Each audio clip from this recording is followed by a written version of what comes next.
a todas y todos, bienvenidos a la segunda parte de la clase de sistema límbico. En esta clase nos vamos a centrar principalmente en la relación del sistema límbico con el control de las emociones, que es una de sus principales funciones.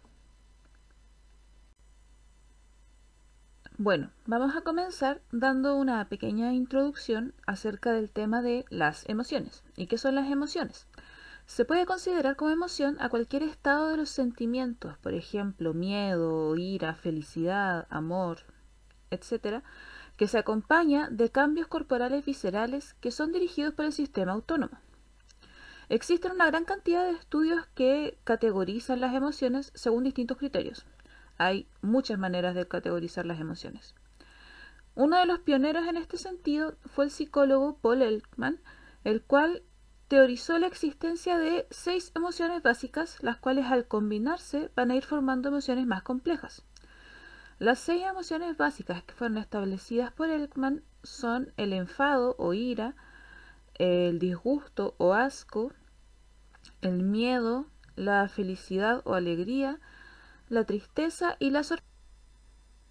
Ekman sostiene que esta clasificación es relativamente universal, que se pueden percibir a través de las expresiones faciales, como vemos en la imagen, y que es posible encontrar estas emociones en personas de todas las culturas desde una muy temprana edad. Además, se puede decir que las emociones son estados psicológicos complejos, los cuales involucran 3 componentes diferentes: una experiencia subjetiva, una experiencia o una respuesta fisiológica y una respuesta que está al nivel del comportamiento o de la expresión de esta emoción, que vamos a ver a continuación.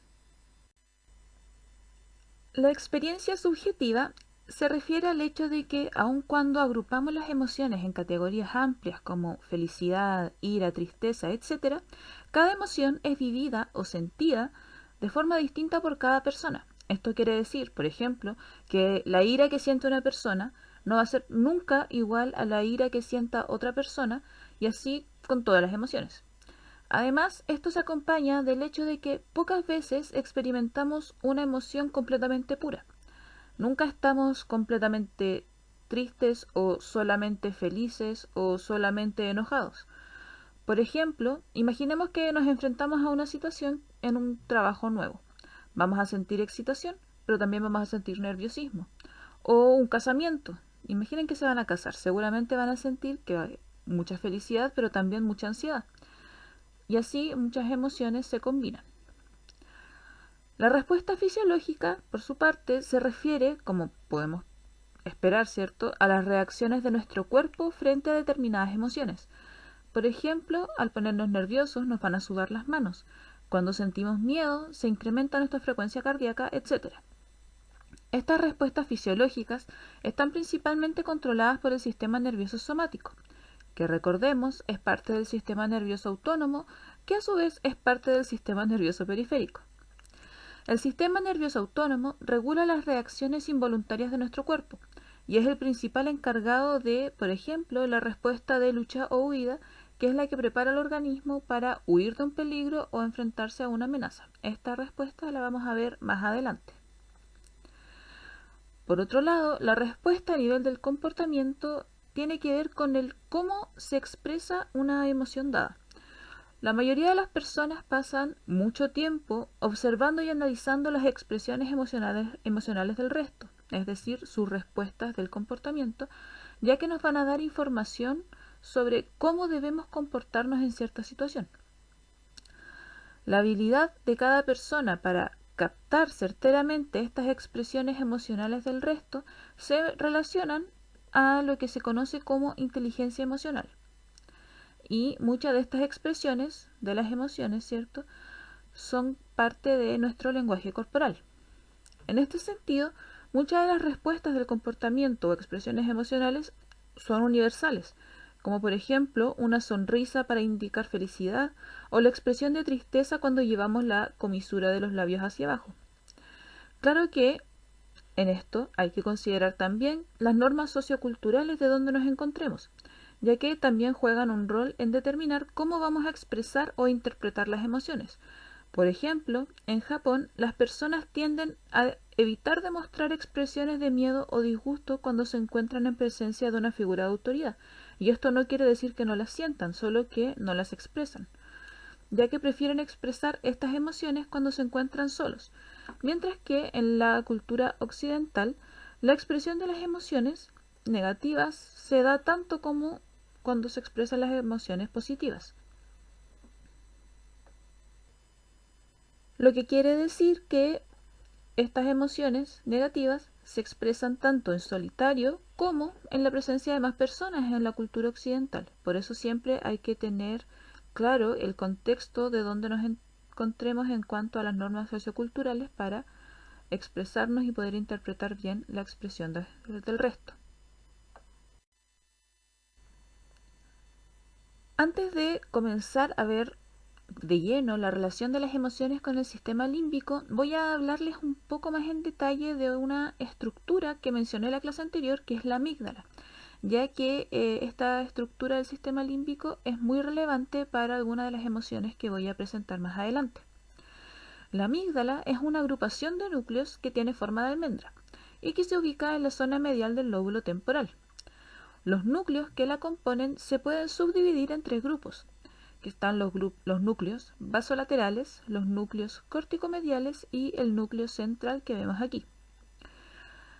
Estos núcleos reciben información desde todos los sistemas sensoriales y desde varias otras zonas del cerebro como el hipocampo, la corteza, el giro cingulado, etc. Tras recibir la información, la amígdala la procesa, la integra y envía señales al hipotálamo, para lo cual la amígdala tiene dos vías principales de salida, que son la vía ventral amígdalo-fugal y la stria terminalis. Bueno, ahora sí vamos a ver la relación del sistema límbico o de algunas estructuras del sistema límbico con algunas emociones en específico. Y aquí voy a hacer un pequeño disclaimer, no vamos a ver todas las emociones. Podríamos pasar una clase entera hablando solamente de cómo el sistema límbico procesa la ira, por ejemplo. Así que vamos a hablar en esta clase principalmente de las tres emociones que están más descritas, que son la ira, el miedo y el placer o la recompensa, ¿ya? Para que tengan eso claro. Y que también que lo que vamos a presentar de cada una de las emociones que vamos a ver es siempre una forma muy acotada de ver los circuitos que lo controlan, porque como dije anteriormente, para ver en profundidad cómo se procesa cada una de estas emociones, podríamos dedicar una o dos clases completas, por ejemplo, solamente al miedo o solamente a la ira. Así que vamos a ver estas tres emociones y va a ser de un enfoque más o menos resumido. Bueno, respecto de la ira. La ira o enojo es una emoción usualmente manifestada mediante comportamientos agresivos, que casi siempre son muy intensos y dependen de la participación de diversas estructuras y sistemas dentro del organismo para poder expresarse. En animales se han descrito dos comportamientos relacionados a la ira: la agresión depredadora, cuyo objetivo es obtener comida, y la agresión afectiva, que los animales machos generalmente, por ejemplo, usan para exhibirse frente a otros machos, para amedrentarlos y frente a hembras para encontrar una pareja y reproducirse. Estos comportamientos ocurren por la acción de distintas áreas del hipotálamo. Al activarse el área lateral del hipotálamo, esta va a enviar información hacia otra zona que se llama área tegmental ventral, o VTA, mediante un haz de fibras nerviosas que se llama fascículo medial del cerebro anterior.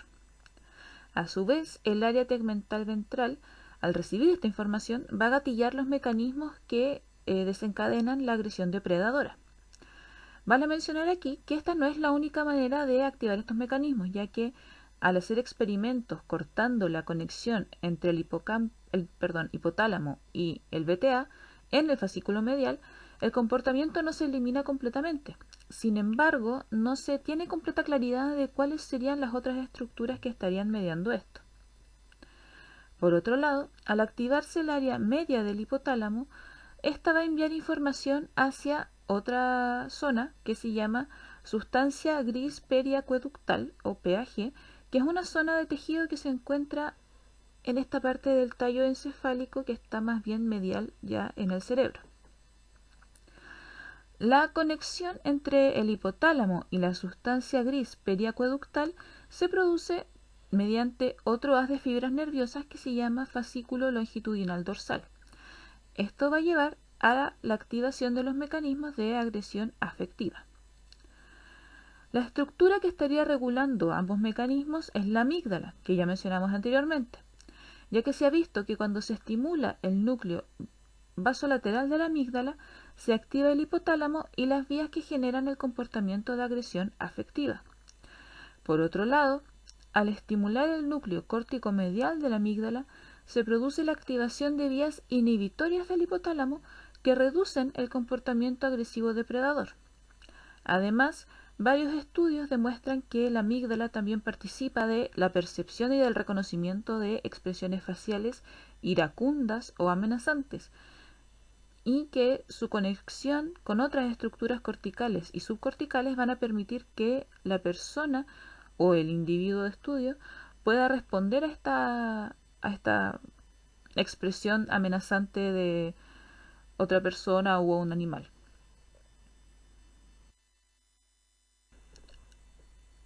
Otra emoción que ocurre gracias a la relación entre la amígdala y el hipotálamo es el miedo. En este caso, la amígdala es la principal encargada de percibir, generar y mantener emociones relacionadas al miedo, así como de reconocer las expresiones faciales que demuestren temor y coordinar respuestas adecuadas frente a situaciones amenazantes o peligrosas. El rol de la amígdala en el procesamiento de esta emoción se demuestra al evaluar que cuando hay personas que sufren una lesión en la amígdala, estas personas tienen una disminución en su habilidad emocional y en su capacidad para poder reconocer el miedo. Por otro lado, la estimulación de la amígdala puede llevar a un estado de mayor vigilancia, que se caracteriza por un incremento en la atención, en la ansiedad y en el miedo. Una manera de estudiar la parte más neurobiológica del miedo es mediante experimentos de miedo acondicionado o de acondicionamiento al miedo, que se refiere al miedo adquirido o aprendido, que es el miedo que se causa por un estímulo que se ha convertido en una especie de advertencia de que una situación amenazante o dolorosa o peligrosa podría volver a ocurrir. Uno de estos estudios se basó en someter a los modelos de estudio, claro, a un estímulo emocionalmente neutral, que por sí solo no causaría una reacción, como sería, por ejemplo, escuchar un sonido determinado, un sonido cualquiera. Y luego se asocia este estímulo a otro que es un estímulo aversivo, que en este caso es un shock eléctrico leve.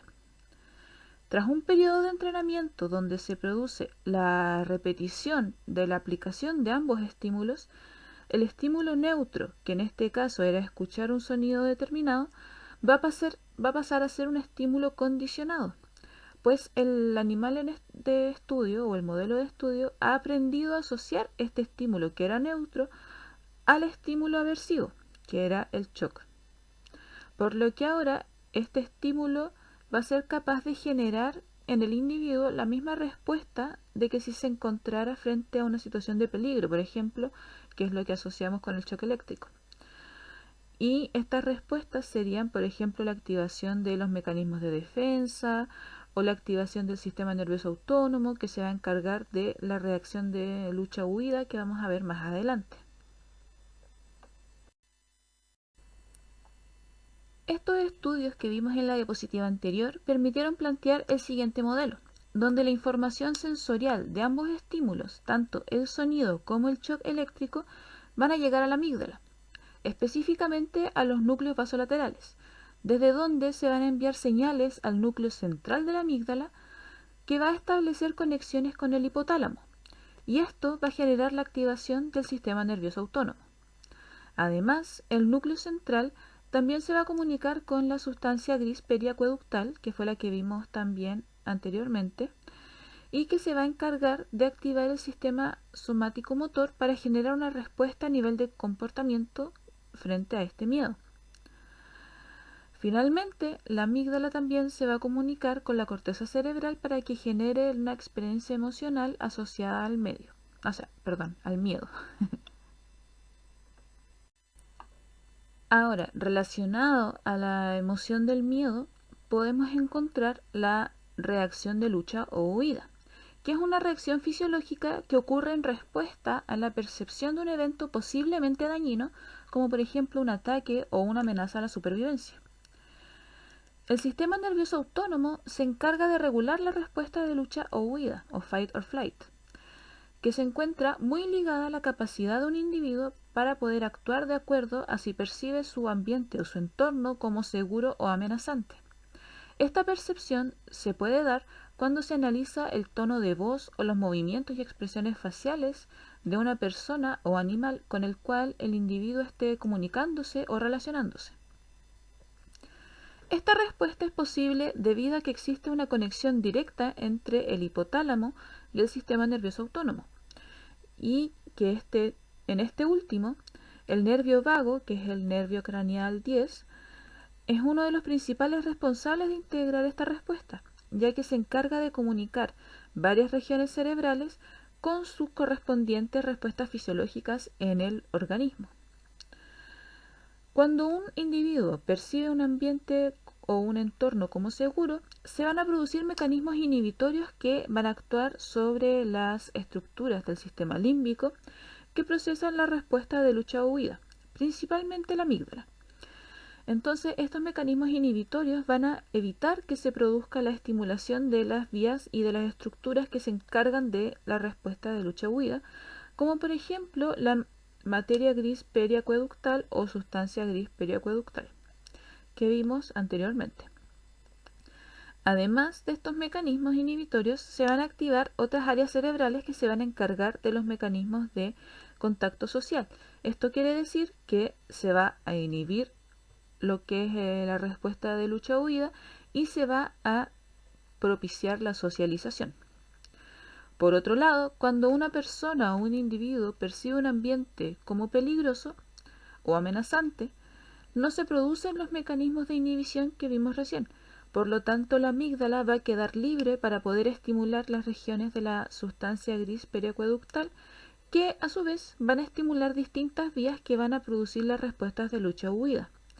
Y esto se traduce en la activación de la rama simpática del sistema nervioso autónomo, que va a estimular, por ejemplo, las glándulas suprarrenales para que liberen catecolaminas, entre ellas la adrenalina y la noradrenalina. Esto va a tener varios efectos en el organismo, que básicamente lo van a preparar para poder huir o para poder defenderse de un ataque. Por ejemplo, va a haber un incremento en la presión sanguínea y en la frecuencia cardíaca y la frecuencia respiratoria. Va a incrementarse la cantidad de glucosa en la sangre para que ésta esté disponible para ser utilizada por los músculos para poder contraerse, ¿cierto? Y poder moverse rápidamente. También se va a disminuir la actividad del sistema digestivo, ya que este no es esencial en esta situación, y se va a propiciar la activación de elementos que nos permitan salir corriendo, por así decirlo, o que nos permitan defendernos. Ahora vamos a ver una emoción un poco más agradable, ¿cierto? Que tiene que ver con la sensación de recompensa, que incluye al placer y la satisfacción, que es una de las emociones más primitivas y más estudiadas en conjunto con la ira. Y como son de las más estudiadas, ha permitido descubrir que esta sensación cuenta con un circuito neuronal propio que se denomina sistema mesolímbico.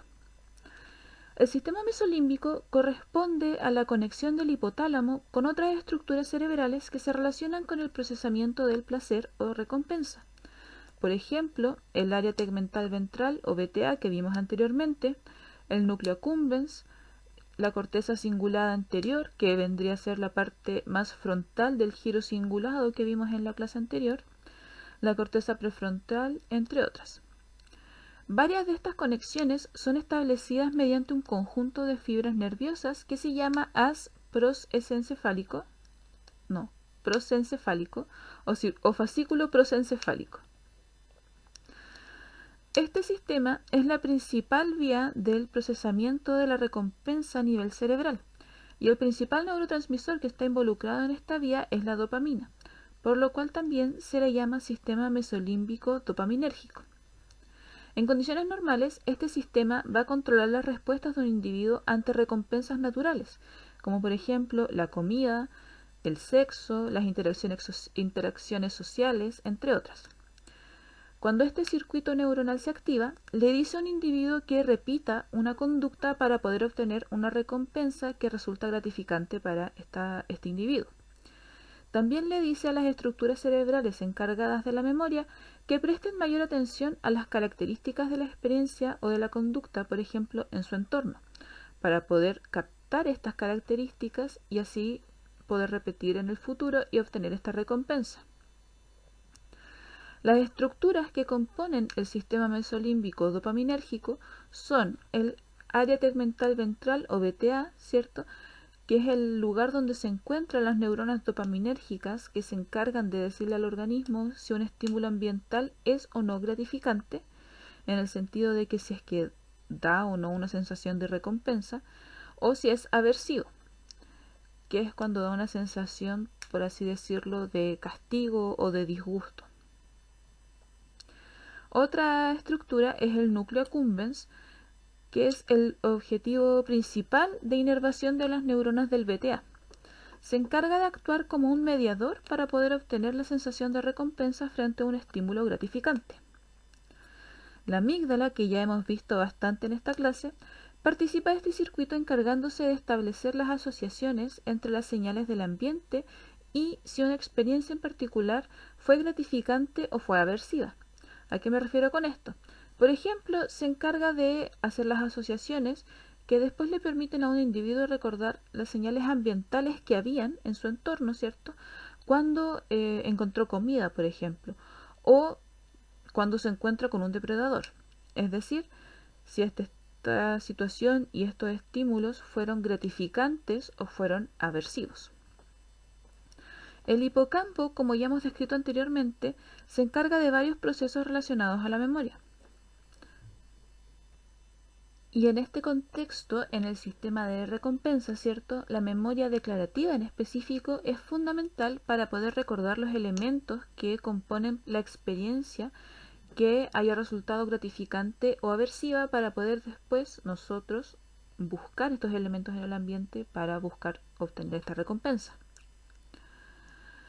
El hipotálamo tiene un rol regulador de la homeostasis del organismo, y eso lo mencionamos en la clase anterior, ¿cierto? Y gracias a esto es capaz de coordinar el interés de un individuo hacia una recompensa en específico con el estado fisiológico del organismo. Esto quiere decir que integra la función cerebral con las necesidades fisiológicas del organismo. La corteza frontal tiene áreas que se encargan del control ejecutivo sobre las decisiones tomadas en cierto ambiente. Por ejemplo, si se decide finalmente buscar o no una recompensa. Y finalmente hay dos estructuras que cumplen un rol regulador de la activación de todo este sistema, que son el locus coeruleus y el rafe dorsal. Todas estas estructuras, en conjunto con muchas otras, aquí solo mencioné las principales, funcionan en su gran conjunto para mediar las respuestas de un individuo frente a los estímulos del ambiente y propiciar o no la búsqueda de una recompensa que resulte gratificante para el individuo. Entonces vamos a dejar hasta ahí la clase de sistema límbico y las emociones. Vimos los mecanismos que, resumidamente vimos los mecanismos que procesan la ira, el miedo y el placer o recompensa, que son las emociones que están más descritas y más estudiadas, ¿cierto? Así que espero que se haya comprendido, y si no, pueden escribirme a mi correo electrónico para consultarme al respecto o para pedirme material al respecto. A continuación les voy a dejar la bibliografía en la cual base esta clase.